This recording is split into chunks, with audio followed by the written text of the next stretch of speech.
sometimes I'm like amazed at the quality of replica sneakers. Sometimes I'm not. And this is one of the latter. Well, let's get into it.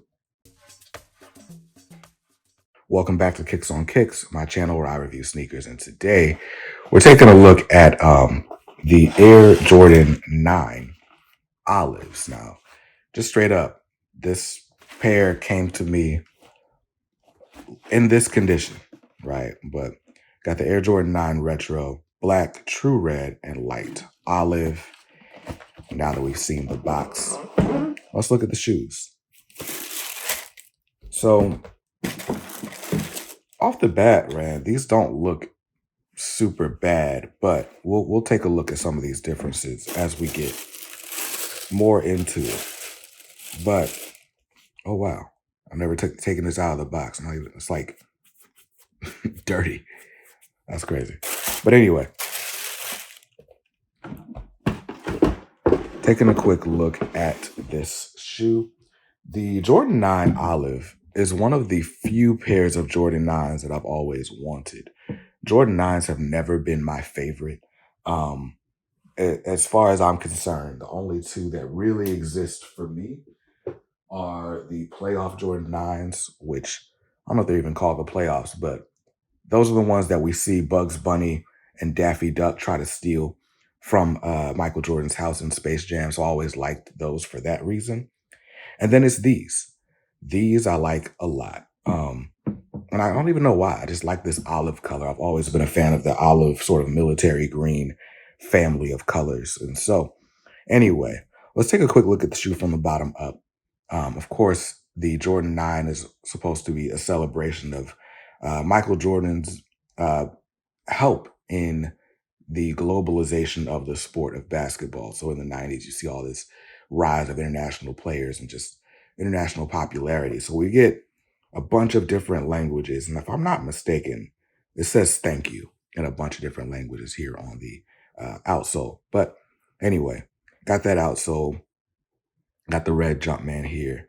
Nothing really to write home about. And then moving up to the midsole, I do like this sort of like, I don't know if it's teeth or what we call that, but I really like that. These are, of course, being inspired by, well, at least they look like a hiking boot. So I've got to assume they're inspired by hiking boots in some way, even down to the lacing system. This just looks like a winter shoe. And maybe I like these because this looks like the most winter color of this winter shoe. But anyway, taking a look at the that outsole or midsole again, you can see the sort of rubbery extension from the outsole with that Jumpman. Important to note that the Jumpman faces the front of the shoe on both shoes, so they face opposite directions, which I like. But anyway, of course, moving on to the upper, you've got the sort of plasticky leather that Jordan 9s kind of always have, which is why I've never really liked the Jordan 9.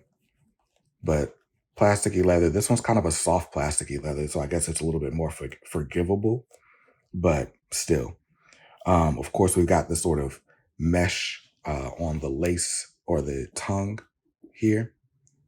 Let's focus that in. So that's really comfortable. I like the feel of that. Pretty breathable as well on an otherwise not very breathable shoe. And I think you still got like a kind of a half inner booty, which it kind of inherits from the Jordan 7 and 8.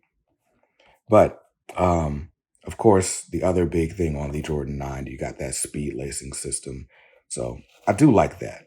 I think that is super dope, although who's wearing these sneakers on the court anymore? Now, of course, we got that plasticky black leather, but we've got this olive brown, olive green, what's supposed to be a nubuck. And that's the first knock on this shoe. This is not a nubuck at all. This actually feels like a different type of cheap leather. Like, I wish I could convey to you on camera what this looks and feels like. But you can see there's no movement or anything because it's not a nubuck. This is like leather. And maybe I'm tripping. Maybe the real olives are supposed to be like a leather too. But not to my knowledge. This is supposed to be a nubuck and it's not.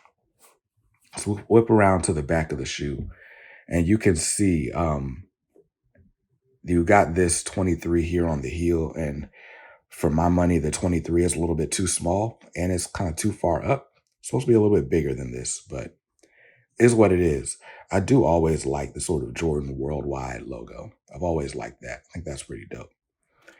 Got a pull tab there to easily get the shoe on your foot. And I mean, that's it. That's the shoe. But again, if we're talking about like just quality, there are, I don't really do a whole lot of real versus fake on this channel just because I feel like the differences are so minimal that it doesn't really help to do a real versus fake because you're never going to have a real shoe and a fake shoe in your hand at the same time.